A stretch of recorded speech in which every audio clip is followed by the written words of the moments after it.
Ok, ¿cuánto gusto? Buenas tardes. Vamos a ver, déjenme ver porque es primera vez que ahorita me acaban de dar mi cuenta acá en Zoom.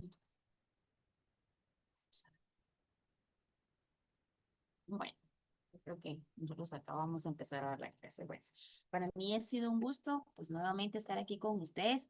Les cuento que no les quise dar la tarea el día viernes porque dije, no sé si están todos completos todavía en la sección y con aquello de que pues todavía algunas personas están agregando para evitar algún tipo de que no entregó la tarea o tiene ciertos puntos menos, no la quise dejar, pero este fin de semana sí vamos a dejar una pequeña tarea. Esa es la razón. El día de hoy, pues vamos a iniciar nuestra clase. Vamos a iniciar lo que es en la página 29 para los que tengan su libro, con el derecho procesal colectivo del trabajo, definición y naturaleza jurídica. Bueno, entonces recordando un poquito, ¿verdad? En relación a lo que es el derecho colectivo, eh, el derecho colectivo del trabajo surge ahora bien como una respuesta a los conflictos que han existido, obviamente, en la sociedad, ¿sí? Generados, obviamente, por la revolución industrial. ¿Qué significa? Que la rama del derecho del trabajo, ¿verdad? El derecho colectivo, regula las relaciones colectivas, obviamente enmarcadas en tres. Cuando hablamos de la libertad sindical, es una. ¿Qué es la libertad sindical?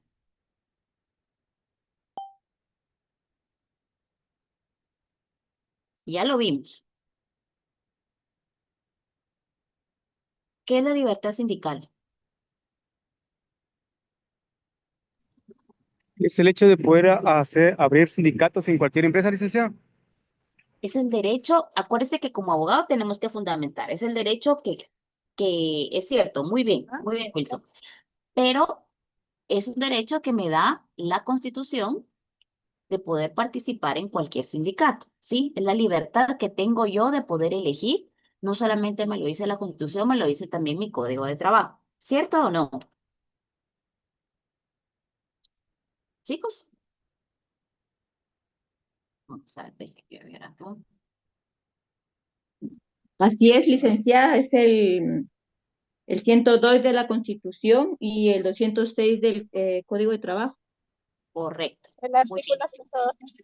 Entonces, no solamente me da, fíjense pues, si hablamos de que está enmarcado en tres, ¿sí? O sea, vamos a hablar de un trípode, vamos a hablar de tres, un triángulo.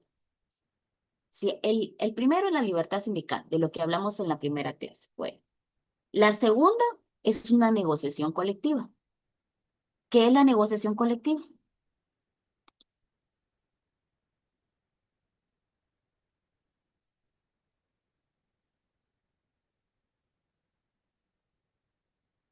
Y su fundamento. Miren que poco a poco los voy llevando un poquito más complicado porque es Eh, 283 del Código de Trabajo, licenciada. negociación colectiva. 51 Exacto. del ¿Qué Código dice? de Trabajo. Exactamente. La negociación colectiva, ¿verdad? Es obviamente donde tanto los trabajadores como los empleadores se reúnen con qué fin? Para acordar las condiciones laborales, ¿sí? Obviamente con la finalidad de tener nuevas mejoras para todo el personal, ¿verdad? Obviamente, el beneficio, el objetivo de ellos es un acuerdo que va a beneficiar a un trabajador o a varios trabajadores o a todos. ¿Qué creen ustedes? Para todos, Trabajadores. ¿verdad? Entonces, esto significa un diálogo, ¿verdad? Esa es la negociación colectiva. Un diálogo que busca, obviamente, lograr un ambiente justo, ¿sí? Y obviamente productivo. No solamente, pues, que sea directamente beneficioso para los trabajadores, sino también para para el patrono. Por eso es que obviamente estamos hablando que es una negociación, que lleguemos a un acuerdo, ¿verdad? En este diálogo. Muy bien. Entonces, ya llevamos lo que es la libertad sindical y el fundamento me dijeron que era artículo ¿qué? 102, Artículo inciso U 102. de la Constitución Política. La negociación colectiva.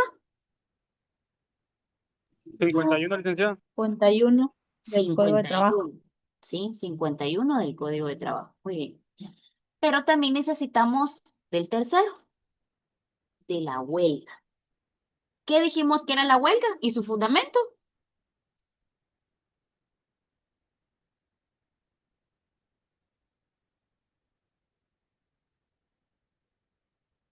Excelente. Ujú.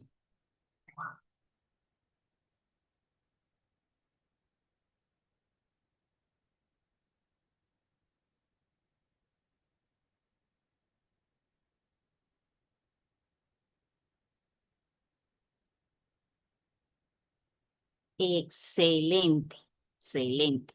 Entonces, si se dan cuenta, ya vamos dominando esa parte importante que nosotros necesitamos en lo que es el derecho colectivo. Esas relaciones laborales enmarcadas, obviamente, el derecho colectivo son tres las principales, que es la libertad sindical, la negociación colectiva y lo que es la huelga, ¿verdad?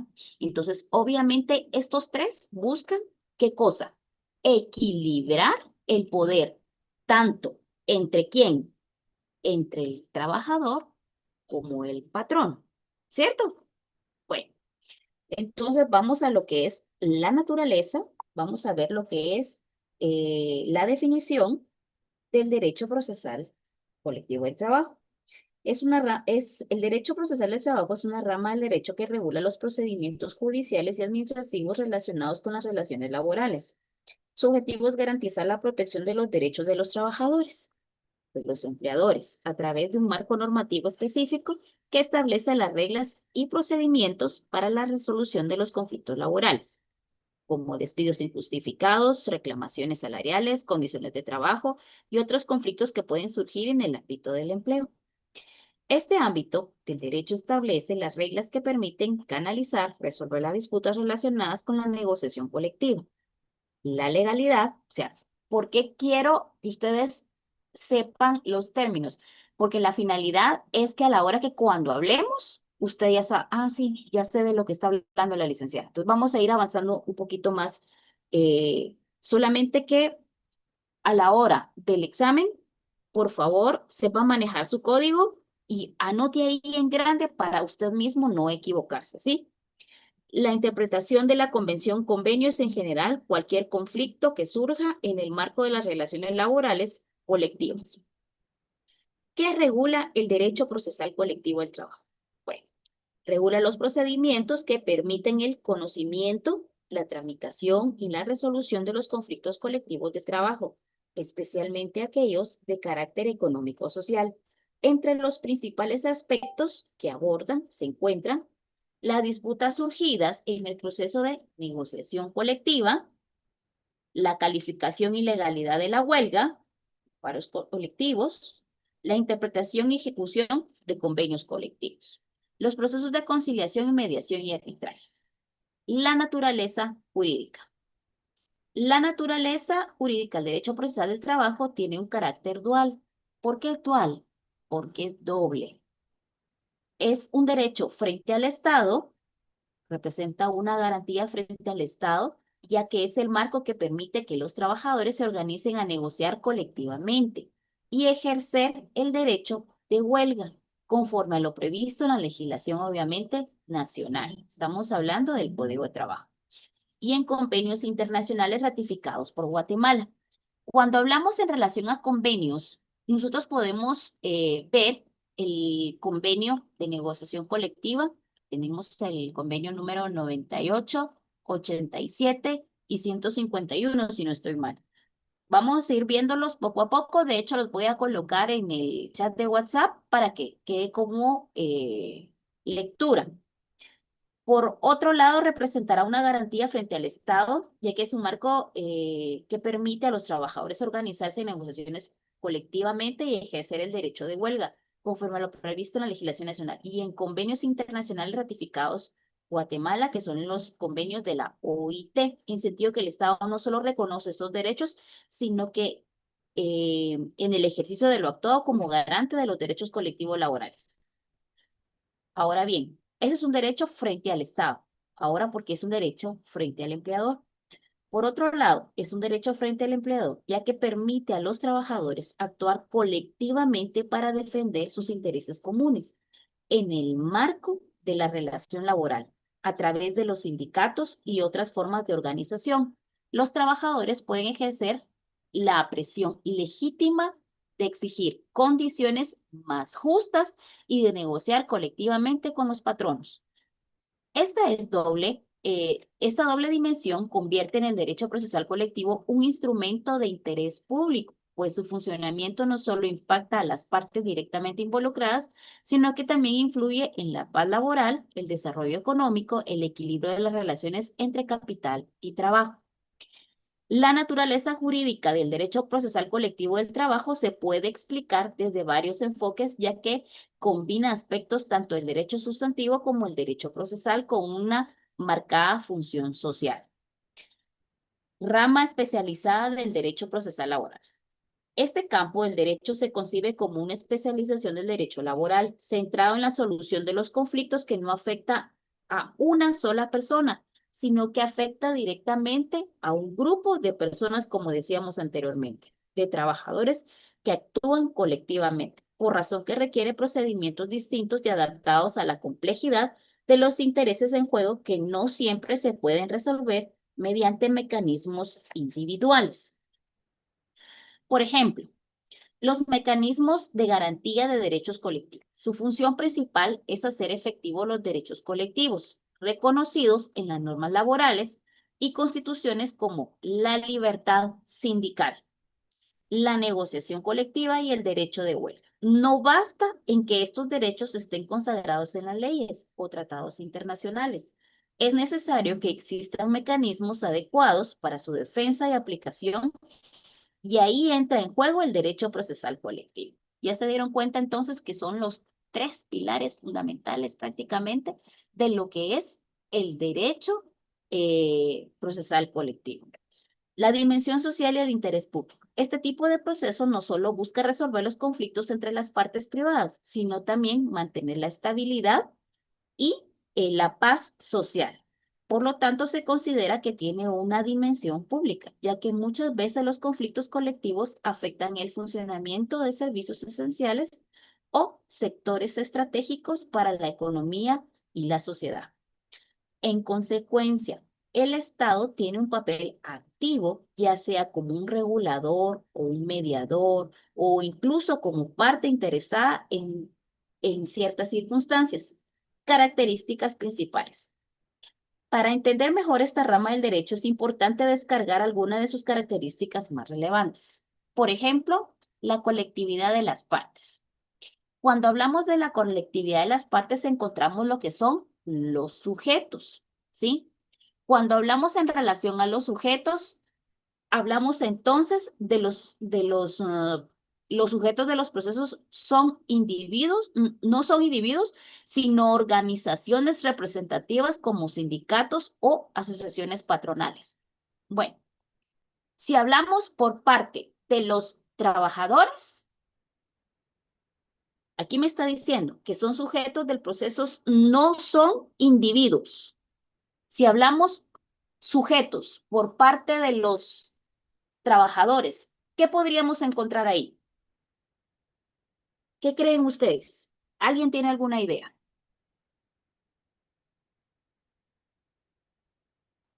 ¿Qué creen? Los sindicatos. Los sindicatos, excelente. Fundamento y me dice qué es. Artículo 206 del Código de Excelente. Trabajo. Artículo 206, Código de Trabajo. ¿Y qué es un sindicato?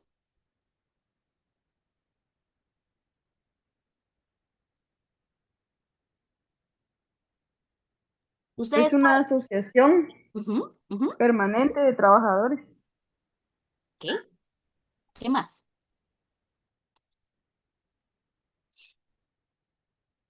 Que buscan Que la representa los protección de intereses, sus licenciado. derechos. Que Excelente, representan y buscan los intereses de la colectividad de trabajadores. excelente. Entonces ya tenemos al primero, sindicatos. Bueno, muy bien. ¿Será que también podríamos agregar ahí las federaciones y confederaciones? ¿Qué creen?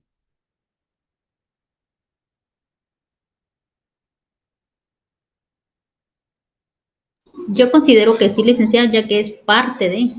Correcto. ¿Qué es una federación? Es como la agrupación de varios sindicatos, tengo entendido, o es la confederación. O sea, es la unión o la fusión de varios sindicatos. Exacto. ¿Y la confederación? Son Ah, 4 federaciones. Exacto. ¿Y cuál es el fundamento? 233 del Código de Trabajo. ¿Qué dice?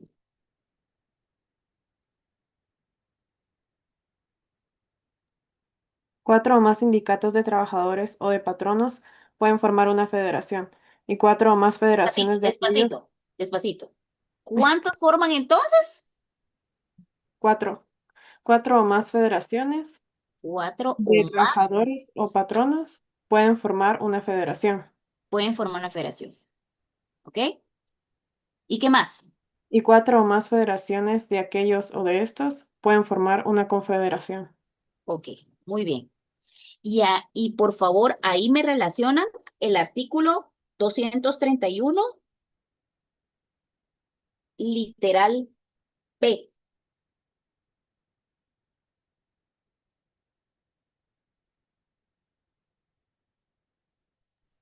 Perdón, Litza, ¿qué artículo? Compañerita, Perdón, ¿qué artículo dijo? sí. La compañerita, por favor, que estaba leyendo, ¿me puede relacionar los artículos? ¿Quién era? Es Ya, 233. ahí estamos.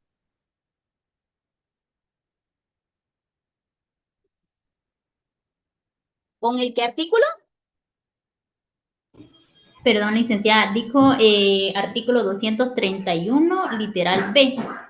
321. Perdón. Gracias, licenciada. Ahora bien, ¿por qué? Si hablamos la colectividad de las partes y encontramos que los sujetos del proceso no son individuos, entonces ellos en qué momento pueden participar. Regresemos un poquito. Recuérdense que el título, eh, hay un título que se comparte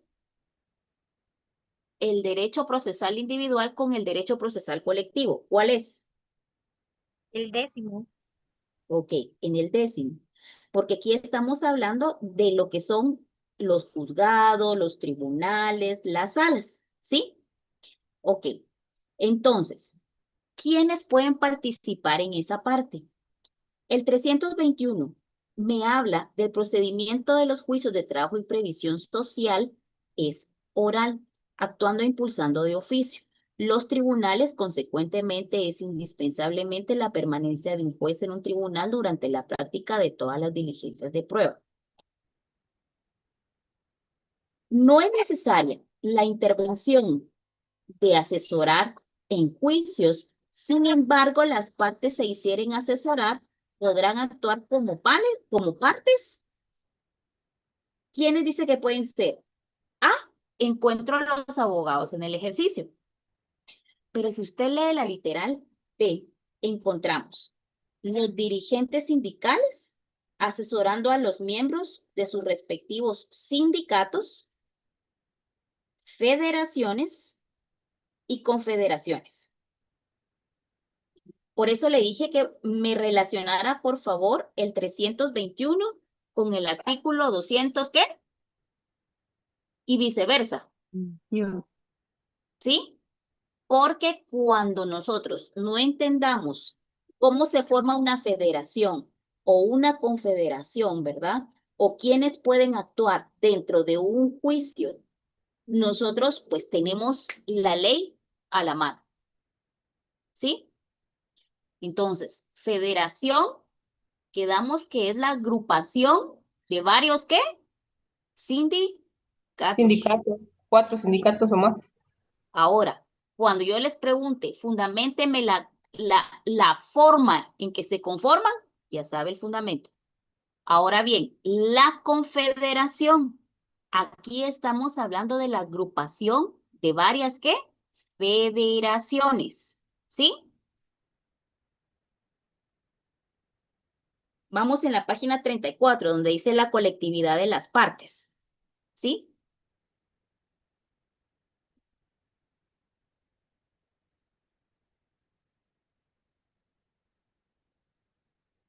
¿Listo? Sigamos, pues.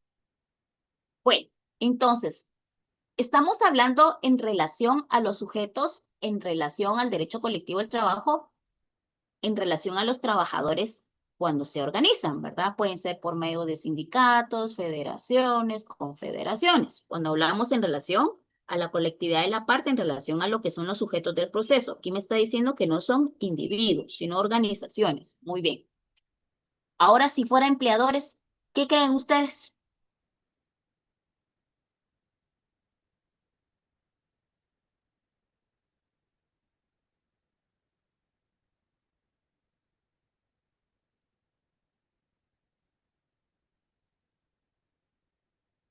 ¿Ah? Si fuera, por ejemplo, si hablamos por parte de los trabajadores, hablamos de sindicatos, federaciones, confederaciones, cuando hablamos en relación a los sujetos del derecho colectivo del trabajo. Aquí me está diciendo que no son individuos. Y si hablamos por parte de los empleadores, aquí pueden ser ¿qué? Individuales. Exacto. Hablamos de, por ejemplo, asociaciones individuales, colectivas, privadas, públicas. Y acuérdense que el patrono, de hecho, el artículo número, váyase al principio de su código de trabajo, pero dos creo que es, donde me dice qué es un patrono. ¿Y qué me dice que es un patrono? ¿Es toda persona qué? Individual o jurídica. Individual. Exacto, individual o jurídico, ¿sí? Bueno. 2. Intereses generales. Lo que está en juego son condiciones de trabajo que afectan la colectividad. Ya puede afectar a la hora que nosotros vengamos y querramos discutir, por ejemplo, en las mejoras, están los salarios, ¿verdad? En esa negociación colectiva están las jornadas de trabajo, encontramos la seguridad laboral, etcétera. O sea, todas las mejoras que nosotros podamos venir y podamos realizar, pues en esa discusión, ¿verdad? En esa forma de poder dialogar con nuestro patrono para poder llegar a un acuerdo para un mejor beneficio para los trabajadores. En este caso, no estamos hablando de derechos individuales, estamos hablando obviamente de beneficios, ¿verdad? Bueno, procedimientos especiales. Existen vías procesales específicas para abordar conflictos colectivos, como los procesos de calificación de huelga a través de la revisión de convenios o arbitraje obligatorio. Participación estatal. En muchos casos, el Estado interviene directamente a través de tribunales laborales especializados o entidades administrativas de trabajo. Importancia del derecho procesal colectivo del trabajo. El desarrollo de esta rama jurídica es fundamental para equilibrar las relaciones entre el capital y el trabajo, permitiendo que los trabajadores organizados puedan defender sus intereses de manera legal, ordenada y pacífica. Además, su existencia fortalece la democracia sindical y la negociación colectiva como mecanismos de diálogo y solución de los conflictos. El centro de la protección de sus intereses comunes dentro del marco legal laboral, la naturaleza pública del derecho colectivo del trabajo, la naturaleza por ejemplo, permítanme, naturaleza pública del derecho colectivo del trabajo, significa que sus normas, principios, no solamente protegen a los trabajadores, sino que también a los empleadores, ¿verdad? Sino que buscan obviamente el bienestar, el equilibrio de toda sociedad. Esto sucede por varias razones. Hablamos de un interés social. En este caso, cuando hablamos de un interés social, son las decisiones colectivas laborales, como acuerdos sindicales o las huelgas, no solo afectan los empleados, a los empleados y empleadores, sino que también a la economía, a la producción de los servicios de un país. Por eso, su regulación y control de intereses a toda la sociedad. La regulación estatal. El Estado interviene y establece normas obligatorias para asegurar que las asociaciones colectivas no perjudiquen el orden público, la economía o los derechos de otras personas. Por ejemplo, hay reglas claras sobre cómo y cuándo puede realizarse una huelga. Por eso, si usted se da cuenta, de hecho usted lo vio directamente en el área sustantiva, lo que es la huelga, cuando es declarada una huelga justa, injusta. Vamos a ver, regresemos un poquito. Vamos a lo que es, si usted me dice en relación a lo que es una huelga justa, ¿en qué momento se da? La huelga justa es cuando son imputables al patrón. ¿Ok? Y la huelga justa. ¿Qué tiene que existir para que sea una huelga justa?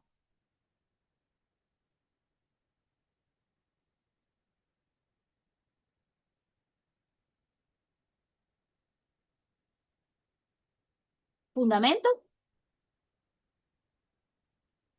242 del Código de Artículo Trabajo. 242. Excelente, ya vamos bien. Entonces, ¿qué tiene que existir para que sea una huelga justa? Por incumplimiento de los contratos individuales o Ahí colectivos de póngale uno. Ahí póngale uno. Por incumplimiento a los contratos individuales o colectivos de trabajo. Primero, un incumplimiento, ¿verdad? Ese es el número uno. El número dos, ¿cuál es? o del pacto colectivo de condiciones de trabajo o por la negativa injustificada a celebrar este último. Ok. Entonces, esos son los tres presupuestos que se deben cumplir para que la huelga sea, ¿qué? Justa. Justa, ¿sí?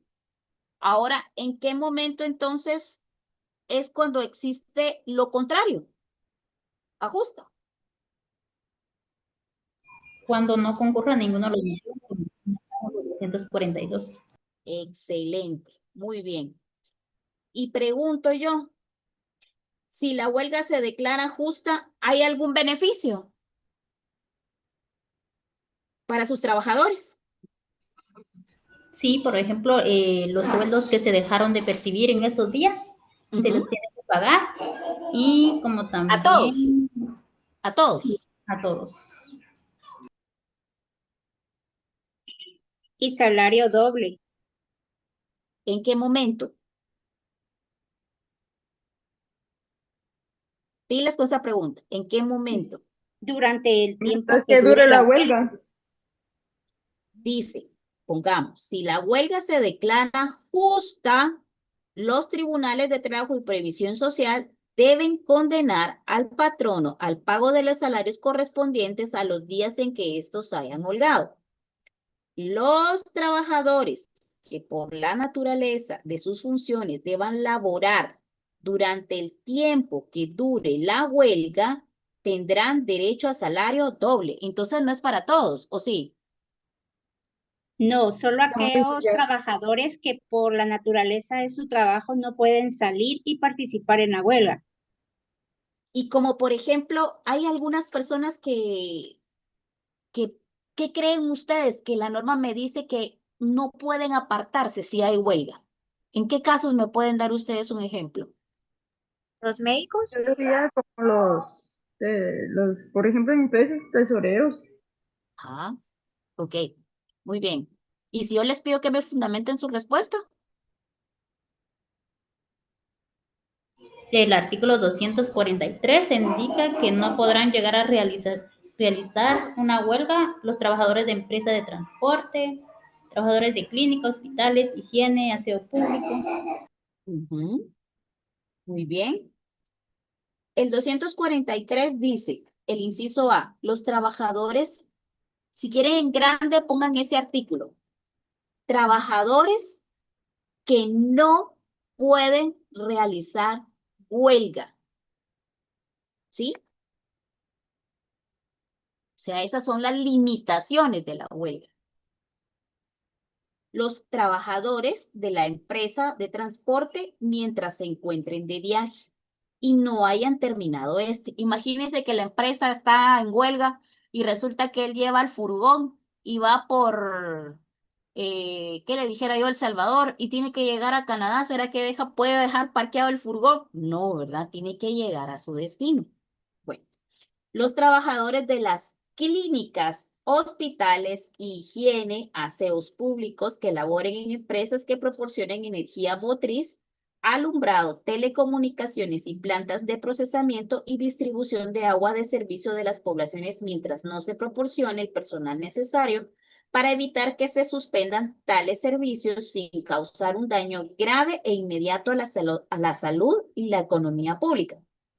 También no solamente encontramos a lo que son los médicos, encontramos a las personas de aseo, encontramos a las personas que nos puedan proporcionar energía, encontramos también a las personas de las fuerzas de seguridad. Imagínense si ellos se van a huelga, ¿qué hacemos? ¿Verdad? Entonces, estas son las personas que tienen la prohibición que no pueden irse a huelga, ¿sí? Ahora bien, ¿qué podemos hacer? Ahí viene la pregunta. ¿Cómo se procede entonces ante el escenario de estas personas? ¿Cómo se procede?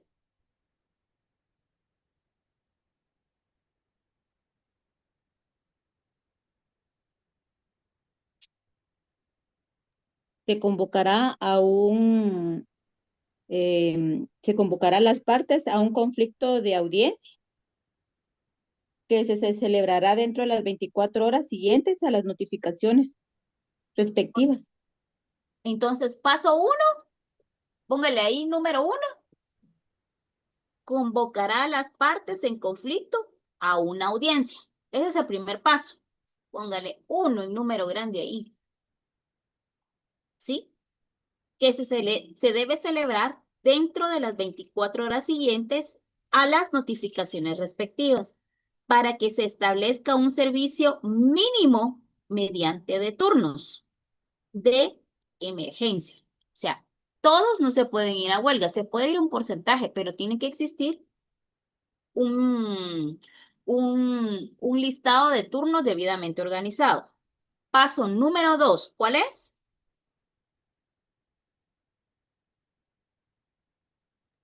A falta de acuerdo entre las partes, los turnos de urgencia serán fijados por decisión judicial dentro de las 24 horas de fracasada que audiencia. ¿Ok? Entonces, a falta de ponernos de acuerdo, ¿verdad? De los turnos de urgencia, o sea, porque, no, fíjate que a ti te toca, no, mejor a ti, no.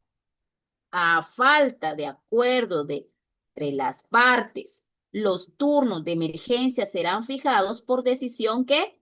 Judicial, dentro de las 24 horas de fracasada aquella audiencia. En ninguno de los casos se emitirá pronunciamiento judicial sobre la legalidad o ilegalidad. Eso no se está discutiendo. Se está discutiendo únicamente los turnos, ¿sí?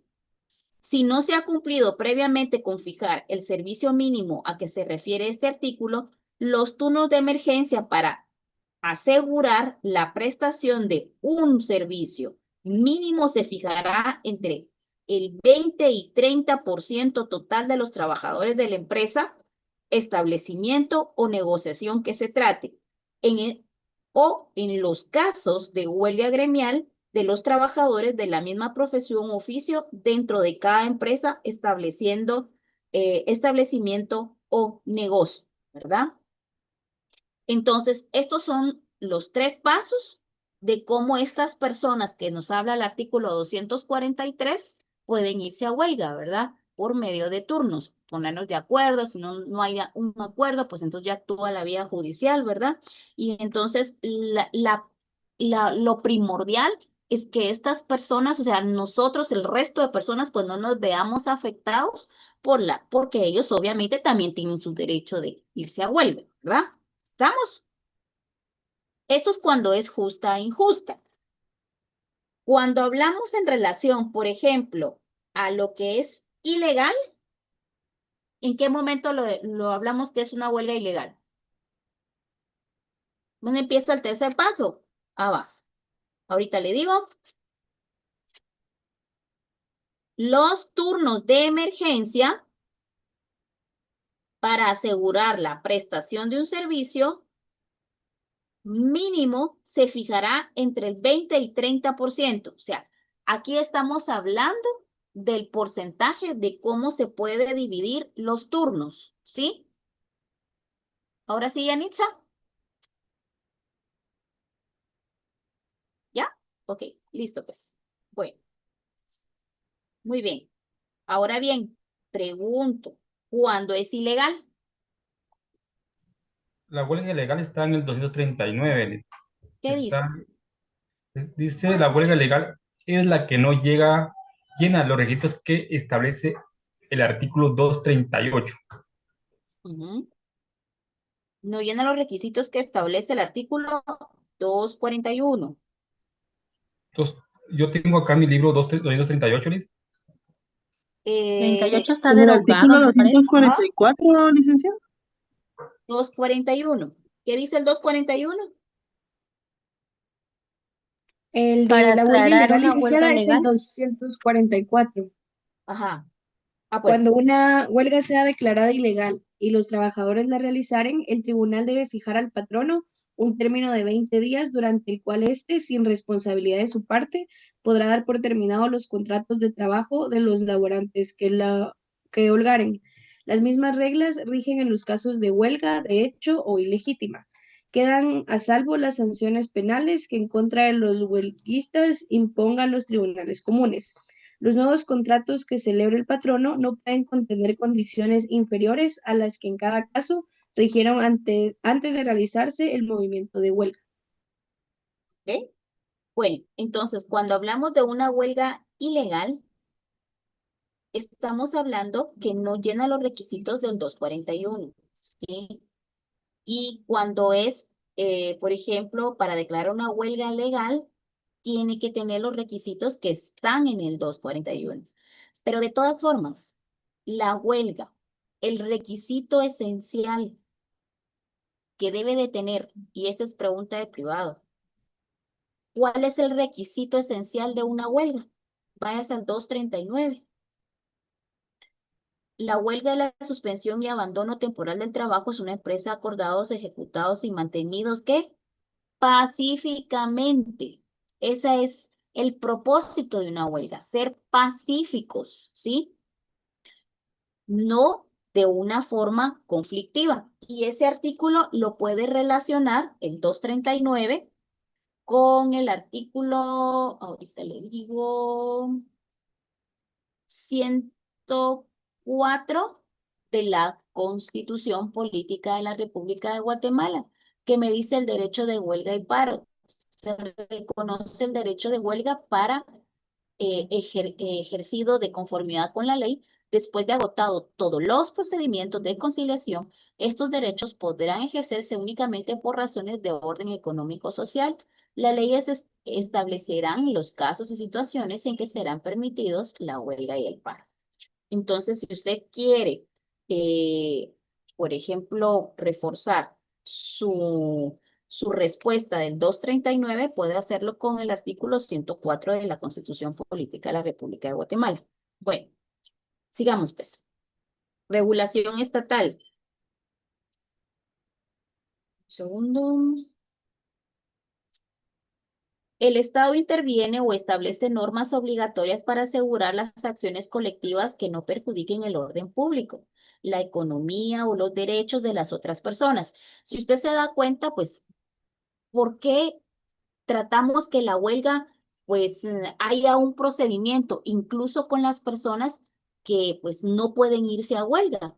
Existe un mecanismo, bueno, los turnos, por ejemplo, ¿verdad? Entonces, para que no todos se vayan a huelga, que obviamente un turno hoy, otro turno mañana, que todos tengan su derecho, pero obviamente que no afecten a las demás personas. Y si en dado caso, por ejemplo, no se ponen de acuerdo, pues entonces ya va por orden de juez, ¿verdad? Pero obviamente ellos no pueden, el juez en ese momento no puede declararlo si es legal o ilegal, ¿verdad? Solamente les ayuda prácticamente a poder organizarse para no afectar el derecho de las demás personas.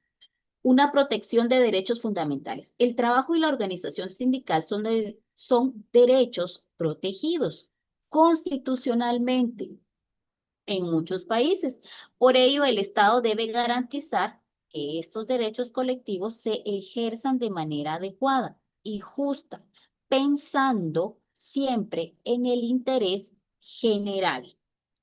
Normas de orden público. Muchas reglas de este campo son de cumplimiento obligatorio. No pueden ser cambiadas por negociación entre las partes. Esto es propio del derecho público porque protege los valores y el bienes sociales importantes. La naturaleza jurídica del derecho colectivo del trabajo se configura como un sistema de interacción jurídica que habilita a trabajadores y empleadores para construir mecanismos de organización y resolución de los conflictos laborales. Esta rama del derecho presenta una dimensión dual que se erige como un instrumento de protección tanto frente al Estado como frente al empleador. Un marco de carácter en derecho público. Su esencia radica en la prevalencia del interés colectivo sobre el interés particular. Esto significa que los derechos de los grupos tienen una primacía sobre los intereses individuales, estableciendo un marco de protección que busca equilibrar las relaciones laborales. Los elementos centrales de esta naturaleza jurídica son promoción de organización colectiva, la garantía de representación grupal, la primacía del interés social, la protección de los derechos fundamentales. Si se da cuenta, por ejemplo, inclusive en nuestra Constitución, váyanse al artículo 28 y ese artículo es el derecho de petición. La Constitución también nos da el derecho a nosotros, dice que los habitantes de la República de Guatemala tienen el derecho de, ¿qué? Dirigir individual o colectivamente. Si usted se da cuenta, aquí me está diciendo no solamente lo puedo hacer de forma individual, lo puedo hacer de forma colectiva. ¿Qué cosa? Las peticiones, ¿sí? Entonces, este es un elemento directamente que inclusive es un derecho que la Constitución propia me lo está dando. El objetivo fundamental es crear un espacio de diálogo, negociación y resolución de los conflictos donde los trabajadores puedan defender sus derechos de manera conjunta, superando las limitaciones de las reclamaciones individuales y fortaleciendo su capacidad de negociación. Las instituciones del derecho colectivo del trabajo constituyen un sistema integral de representación y regulación laboral, comprendiendo estructuras fundamentales como sindicatos, contratos colectivos, pactos colectivos de condiciones de trabajo. Cuando hablamos, por ejemplo, de un sindicato, ya sabemos que el fundamento es 206. Cuando hablamos de los contratos, existen dos tipos de contratos. ¿Cuáles son? ¿Cuáles son? Miren que yo los estoy preparando directamente. No, sí, verbales escritos en la forma, pero hay dos tipos de contratos, que son los individuales y los Colectivos. fundamento de los individuales.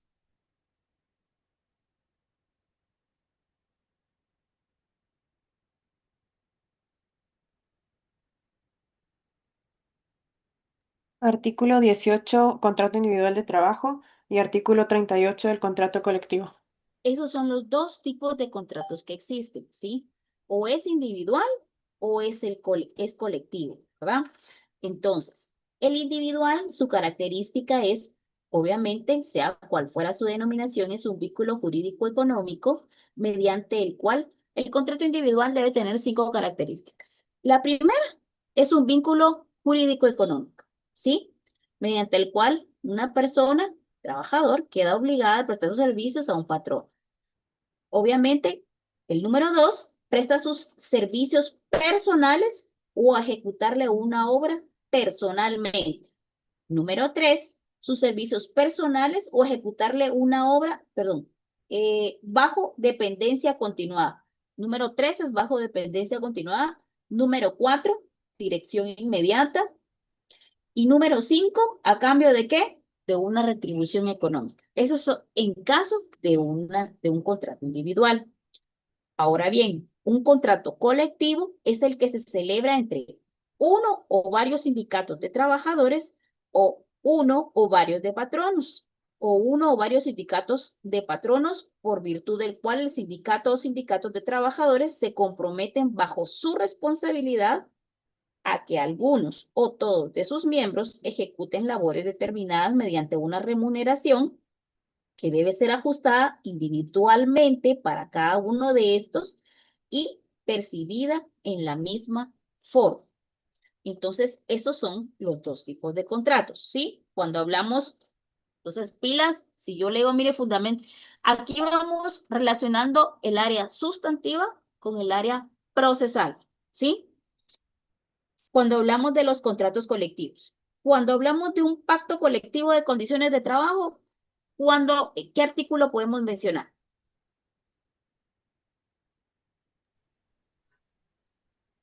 El artículo Artículo 49. 49. Vamos a ver el 39. ¿Qué dice? 49, licenciada. 49. 49. ¿Qué dice el 49? Pacto colectivo de condiciones de trabajo es el que se celebra entre uno o varios sindicatos de trabajadores y uno o varios patronos, o uno o varios sindicatos de patronos, con el objeto de reglamentar las condiciones en que el trabajo deba prestarse y las demás materias relativas a este.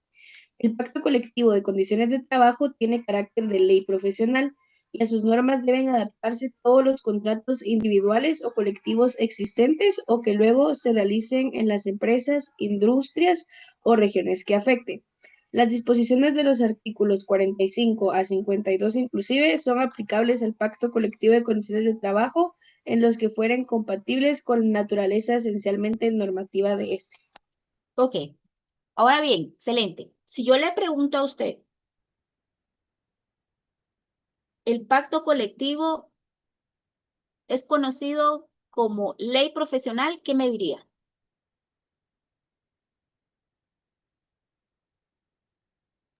Y está en el párrafo segundo del artículo 49 y el pacto colectivo de condiciones de trabajo tiene de carácter ley profesional. Exacto. Entonces póngale en grande ley profesional a este segundo párrafo.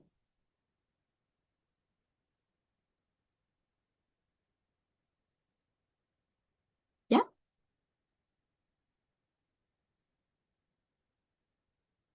¿Ok? Sí. Muy bien. Bueno, entonces, si hablamos de contratos, ya sé que si hablamos de un contrato individual, artículo 18.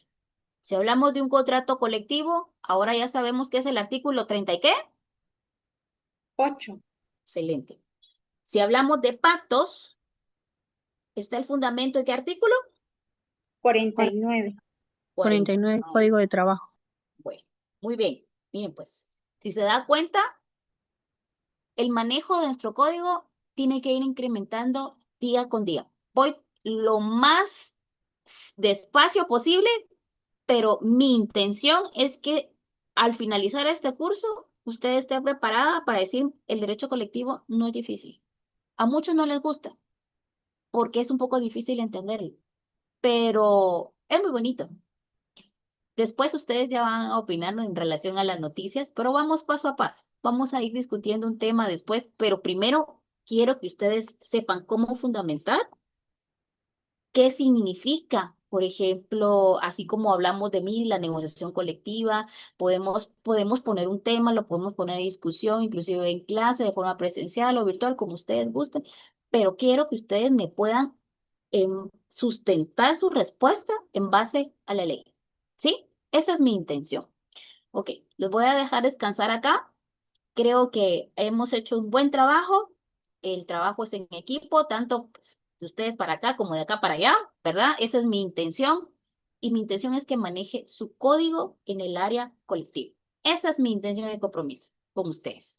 Bueno, les agradezco por su tiempo. Que tengan una bonita noche. Nos miramos el viernes acá. Y listos pues, porque el viernes sí hay tarea. ¿Sí? Ok, les agradezco por su tiempo. Gracias, Linda. Gracias, licenciada. Feliz Feliz noche. Feliz noche, Feliz licenciada. noche. Hasta luego. Gracias. Feliz noche, licenciada. Buenas noches, cuídense, les quiero mucho. Gracias, Gracias. Linda. Feliz noche.